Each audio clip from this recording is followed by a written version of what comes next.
So he was saying, I want you to be like this. This is what God means when he says. And so he was doing those teachings as well as performing all the miracles in order to draw people towards him, and that he would turn them towards the Lord. He fulfilled all kinds of prophecies from the Old Testament.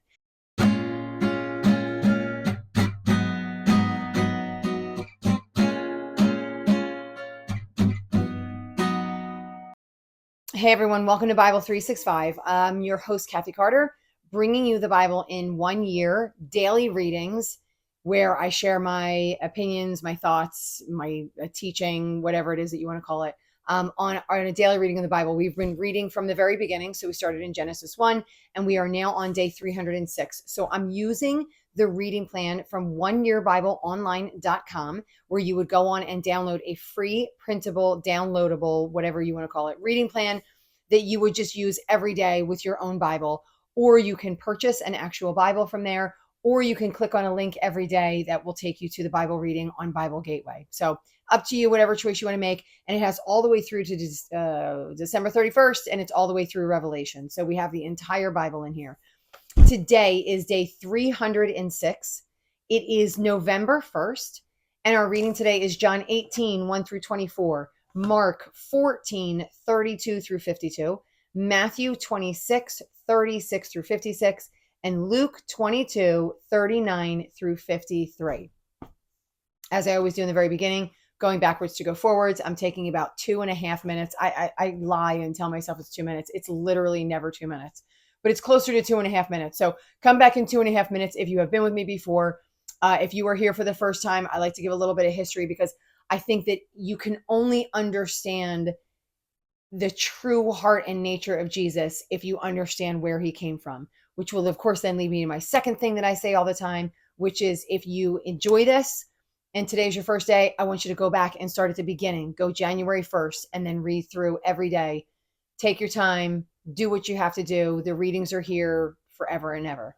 Okay, so here we are on November 1st, and where we left off. Oh, no, I'm sorry. This is history.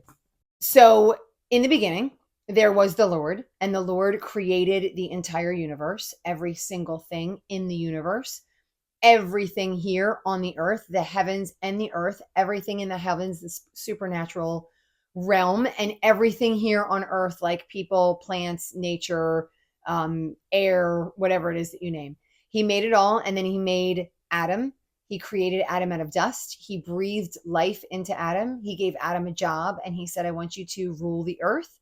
And then he created woman from Adam, so pulled out of Adam's rib and created woman out of that. So they are interconnected. They're a unit. And the two of them were made to rule the world. And they were told, the only thing that you cannot do is eat from the tree of the knowledge of good and evil. A tempter came in and tempted them away from the Lord, and they ate from the tree. And once they ate from the tree, a tie was severed between the Lord and them, where they were in relationship with each other. And since that time, God in his goodness has been sending people to draw the people back onto him. So he always wants humans to be in communion with him. He made us because of that. He made us uniquely different from anything else on this planet. And so he's always sent things back. Humans were really just never enough to ultimately do what needed to be done in order to turn people back to the Lord. And so he sent his son in human form. So he sent his son through Mary, and Mary delivered Jesus. And then he started his ministry on earth, and he was both God and human. And he, all up and down Israel, which he was an Israelite, he was doing healings, he was doing exorcisms, and he was doing resurrections. So he was doing teachings at the same time. So he was saying, I want you to be like this. This is what God means when he says. And so he was doing those teachings as well as performing all the miracles in order to draw people towards him, and that he would turn them towards the Lord. He fulfilled all kinds of prophecies from the Old Testament. And now we find him essentially at the end of his ministry. He is with his 11, with his apostles, and they were in the upper room, is what we call it. And they were in there and they were eating, and he gave them his body. He gave them the blood. And he said, there is going to be a new covenant now between me and you through the bread and the blood. And then he said, there is a new way to live, and it is to follow me, to love one another the way that I loved people on this earth. And so it's new, but it's also a continuation of the old, right? Like when the Lord continually made covenants with his people, which he did back from the beginning, he would he never took away what he had done in the beginning. He just essentially added to it. So every time we saw him make a covenant, he would say, I'm going to give you the moon and the star, or I'm going to give you people like sand all over the earth. And then he would say, then I'm going to keep your son on the throne. And then right. So every covenant he made, he didn't take away, he just added to. And this is much the same. So Jesus is not taking away anything. He's not saying what we did before doesn't matter. He's adding to, and he's saying, now I want you to follow me. The Lord has sent me as the Lord on the earth, and I have now been tangible, and I've been living with you, and you have seen the way that I treat the people that I love. And now I want you to do that exact same thing. I want you to emulate everything that I did here on the earth. You can't emulate me unless you know me. And this is how you know me. I hope that makes sense. So now we're moving on. They left and he is going to another place. So we're going to see this. So when he finished praying, because he was praying with them in the upper room, when he had finished praying, Jesus left with his disciples and crossed the Kidron Valley, and he goes over to the Garden of Gethsemane. So this is said in a few different places. Jesus says to his disciples, sit here. So he takes all the 11, right? I keep saying the 11 because Judas is gone. So he takes the 11 and he's like, listen, I want you guys to sit here, right? And you're keeping watch. And then I want James, John, and Peter to come with me into the gardens. So the four of them went into the garden. And then Jesus says, he took Peter, James, and John along with him, and he began to be deeply distressed and troubled, which I love that we see this portion of him because, and I think we saw it with God as well. But one of the things that I think is important to know is the reason that we have emotions is because they have emotions. They're not emotionless. It's not a robot.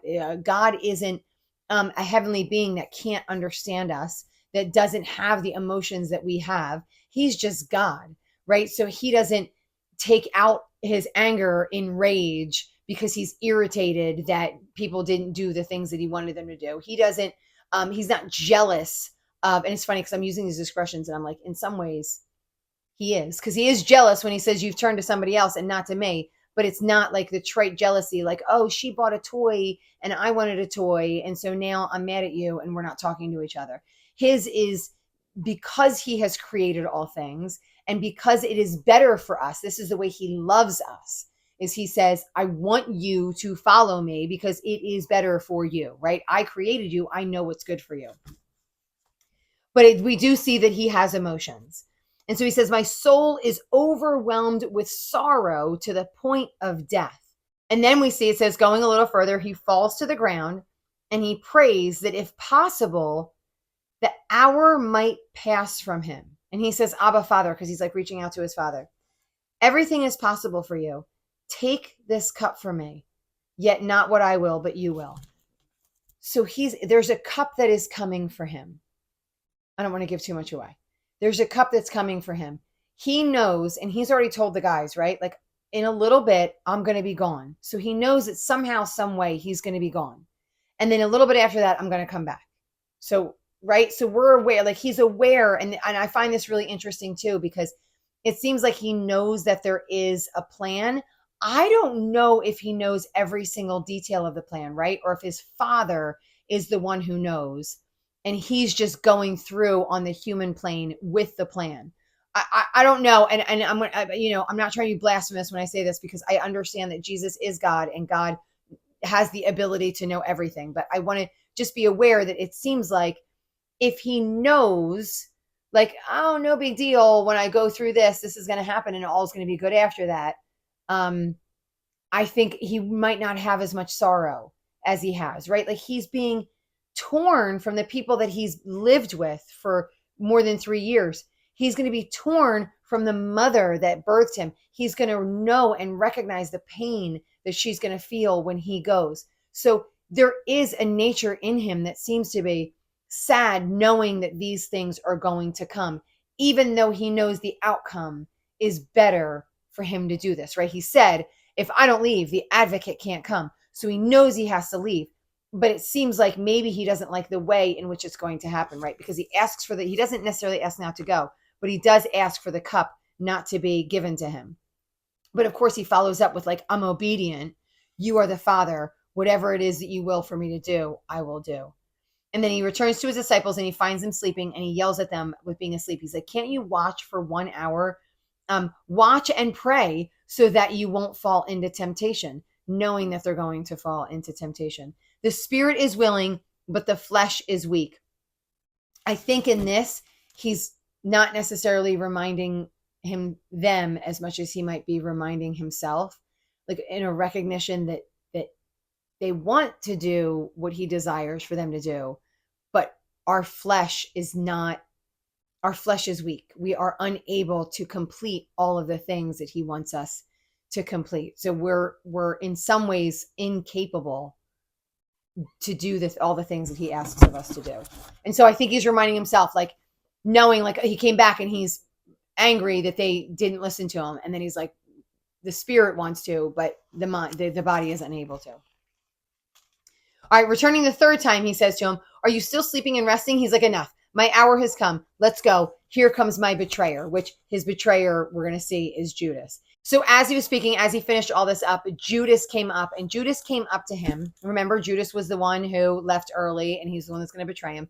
He came up with a whole bunch of people with like clubs and axes and all kinds of things. Now, these are not necessarily like military or anything, but these are people that were sent by the chief priests and the lawyers and the scribes. They all got together and they have sent Judas, and they sent Judas with all of these people, and all these people came with weapons just in case Jesus had all of his entourage with him and they needed to do something about that. So it says the betrayer had arranged a signal with them. The one I kiss is going to be the one. So he goes up. Not only does he betray Jesus, but he betrays Jesus by openly pretending to love him. So he goes up and he offers him a loving gesture of kissing him. And then that's the signal that he's going to betray him and that everyone is going to know who he is. So it says, then one of those, the men seized Jesus and arrested him. But then it says, then one of those standing drew his sword and struck the servant of the high priest, cutting off of his ear. And in other ones, it says that it is Peter that does this. So Peter, in his defense of Jesus, goes up to Caiaphas's servant, and he's coming for Jesus, and he cuts off his ear, and Jesus rebukes him. And he said he didn't want him to do it. And then he goes in and he touches the guy's ear, and he actually heals his ear.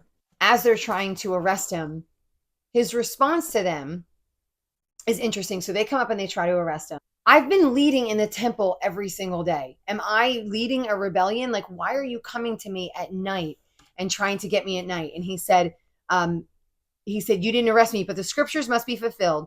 And so he said, everyone then deserted him. So he asked if all the other people could leave. So everyone deserted him and he left. And then a young man, this is funny because this is a random in the middle of nowhere. And now some people think this is Mark. It says a young man wearing nothing but a linen garment was following Jesus. And when they seized him, he fled naked, leaving the garment behind.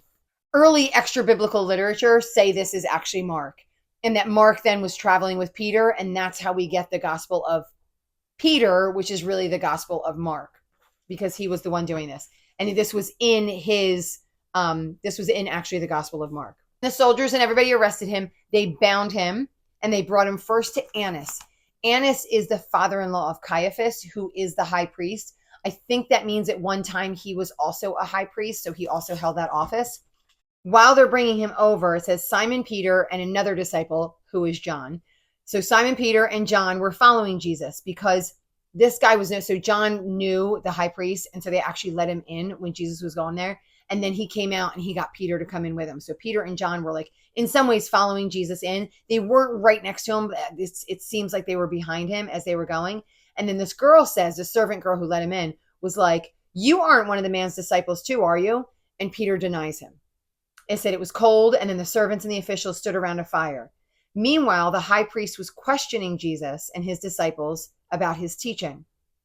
He said, I didn't keep anything a secret. I have been open about single thing that I was teaching. I said nothing in secret. Why are you questioning me? I've already told you everything.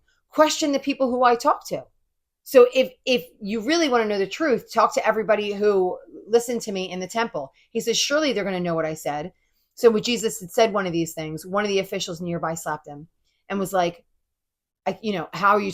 You can't be talking that way to a high priest. And he said, if I said something wrong, testify as to what is wrong. But if I spoke the truth, why are you hitting me? He keeps pushing back with like the law because Jesus knows all of the laws. And so he keeps pushing back consistently, even to the very end. He starts pushing back against the high priest.